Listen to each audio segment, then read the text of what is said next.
এই একটা বাস এভাবে কিন্তু একের পর এক 4টা পরিবহন কিন্তু রাস্তা এভাবে ধ্বংস হয়ে আছে।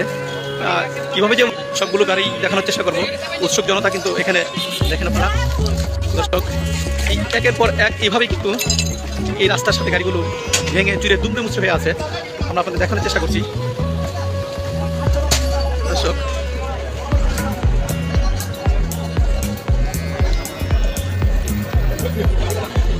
এই যে আরেকটা দেখালাম, ঢাকা ভাঙ্গা মহাসড়কের মাদারীপুর জেলার শিবচরের পাঁচচর এলাকায় কিন্তু এই ভয়াবহ দুর্ঘটনা ঘটছে। তো দুমড়ে মুচড়ে একাকার হয়ে গেছে, আপনাদের দেখানোর চেষ্টা করছি। এই তো এইভাবেই কিন্তু আসলে এটি বোঝা যায় যে গাড়িগুলোর গতি কেমন ছিল। অতিরিক্ত গতির কারণে কিন্তু একের পর এক যে সিরিজ ধাক্কা লেগে কিন্তু গাড়িগুলো এভাবে ভেঙে দুমড়ে মুচড়ে একাকার হয়ে গেছে। আপনাদের দেখানোর চেষ্টা করছি। এই আরেকটা গাড়ি কিন্তু আমরা এটা 3 নম্বর গাড়িটা আপনাদেরকে দেখালাম। ভয়াবহ পরিস্থিতি, করিম মোটরস, গোল্ডেন লাইন, বড় বড় পরিবহনগুলো দর্শক আপনাদের দেখাচ্ছি। চাকা কিন্তু খুলে ভিতরে এভাবেই বসে আছে, এই বাসের চাকা খুলে এভাবে বসে আছে।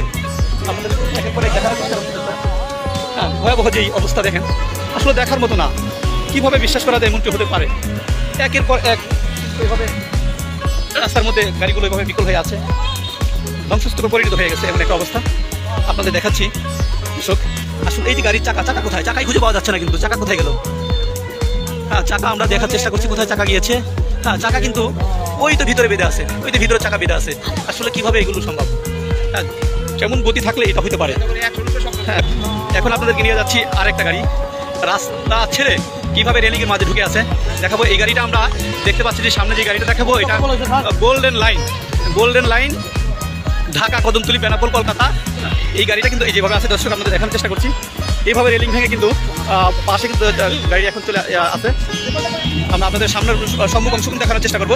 এই দেখাচ্ছি গাড়ির নাম্বার এভাবে ভেঙে আছে। আমরা এখন যাচ্ছি সামনের অংশ, গাড়িটার সামনের অংশ দেখানোর জন্য। জি,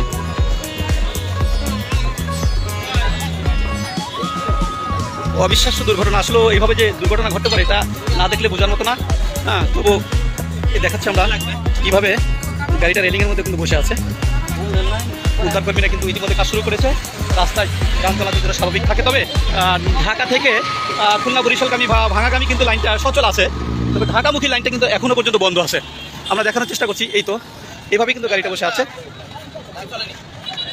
জি, তবে এই ঘটনায় এখনও পর্যন্ত আমরা কিন্তু কোনো নিহতের ঘটনা শুনতে পাইনি, তবে কিছু আহত হয়েছে। তবে সবচেয়ে বড় ক্ষতি হয়েছে পরিবহনগুলোরই ক্ষতি হয়েছে।